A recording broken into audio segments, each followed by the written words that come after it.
Mga kaibigan, Pinas Balita, meron ho tayong pinaka-latest na weather update sa lagay ng ating panahon. Pero bago tayo magsimula, maglalambing muna ako ng isang like lang po bilang pagsuporta.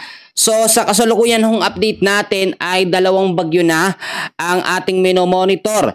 Etong si Super Typhoon Nando at may panibagong bagyo na nabuo dito nga po sa may bandang Eastern Visayas. Sa ngayon mga kaibigan, ito po ay tinatawag na natin, tatawagin natin bagyong Opong kapag nasa loob na ng par sa mga susunod na mga oras. Meron po itong lokasyon ngayon na 1,090 kilometers east of Eastern Visayas at may lakas ho ng hangin na umaabot na sa 55 kilometers per hour at may bugsong umaabot po sa 70 kilometers per hour. Pa-westward po ang pagkilos sa bilis na 35 kilometers per hour, no? Pero nakita natin dito, ito ay banta ng posible ding maging malakas na bagyo. And hopefully, panalangin natin na hindi po siya mabuo bilang isang malakas po na bagyo or maging katulad po ni Super Typhoon Nando. So ngayon, tignan muna natin yung ating tinatawag po na update patungkol sa mga lugar na apektado pa rin. Ito nga pong si Bagyong Nando. Si Bagyong Nando ay nasa labas na ng ating Philippine Area of Responsibility pero tinataglay pa rin ito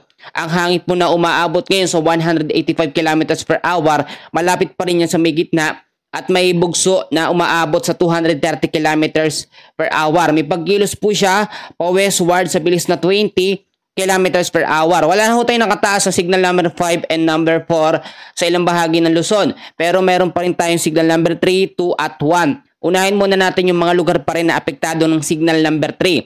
Sa ilang bahagi ng Luzon, kasama sa signal number 3 ang Ilocos Norte, ang northwestern portion po ng Apayao, northwestern portion po ng mainland Cagayan. Yan, matindi ho talaga, no? Kasama ang western portion po ng Babuyan Islands. So meron po itong 18 hours na warning lead time. May bilis ng hangin na 89 to 117 kilometers per hour. Ang signal number 2 naman natin, nakataas pa rin. Ito, makinig ho kayo. Please tapusin nyo naman ho yung video, no? Sa Luzon, sa Batanes, the rest po ng Babuyan Island, signal number 2 ho yan. Northern and central portion po ng Cagayan. Kasama pong ilang bahagi ng Apayao, Abra, Kalinga at western portion po ng Mountain Province. Kasama rin sa signal number 2 ang Ilocos Sur at northern portion po ng La Union. Meron ho yung 24 hours na warning lead time na bibilis ng hangin na 62 to 88 kilometers per hour. Ang signal number 1 natin, patuloy pa rin nakataas ngayon sa ilang bahagi pa rin ng Cagayan, ng Isabela, Quirino, Nueva Vizcaya, northern and central portion po ng Aurora. So yung mga lugar na yan ay patuloy po makakaranas, no, ng signal number 1. Kasama din sa apektado po ng signal number 1, mga kaibigan, mga kababayan, ang northern and central portion po ng Nueva Ecija.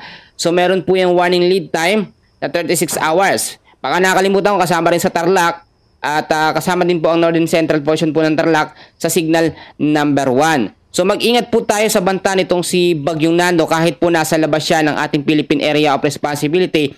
Ay patuloy naman niyang pinapalakas ang epekto ng habagat or southwest monsoon sa kanlurang bahagi ng ating bansa. So may mga lugar pa rin na dadaanan itong si Bagyong Nando kahit ito ay nasa labas na ng ating Philippine Area of Responsibility.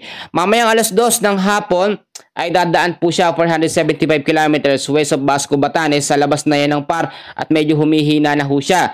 At kinabukasan naman po ng alas 2 na madaling araw, medyo malayo na ito, 680 kilometers west of Itbayat, Batanes. Nasa labas na siya ng par pero mahina na yung epekto niya. Tanging habagat na lamang ang kanyang pinapalakas.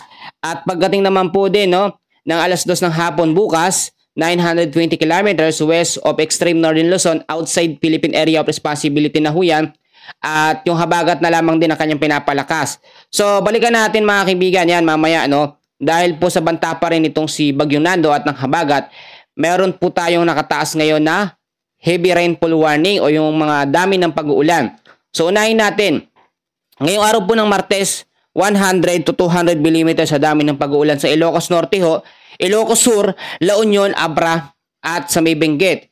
50 to 100 mm naman na dami ng pag-uulan sa Batanes, Cagayan, Apayao, Kalinga, Mountain Province, Ifugao at Nueva Vizcaya. Kasama na rin Pangasinan at Zambales. By tomorrow naman ang hapon, 50 to 100 mm sa dami ng pag-uulan sa Ilocos Norte at Ilocos Sur.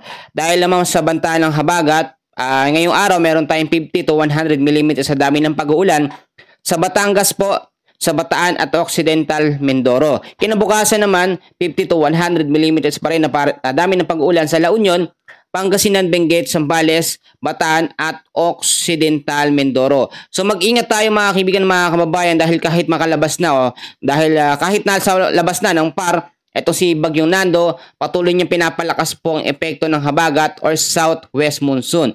So balikan natin itong nabuong panibagong bagyo.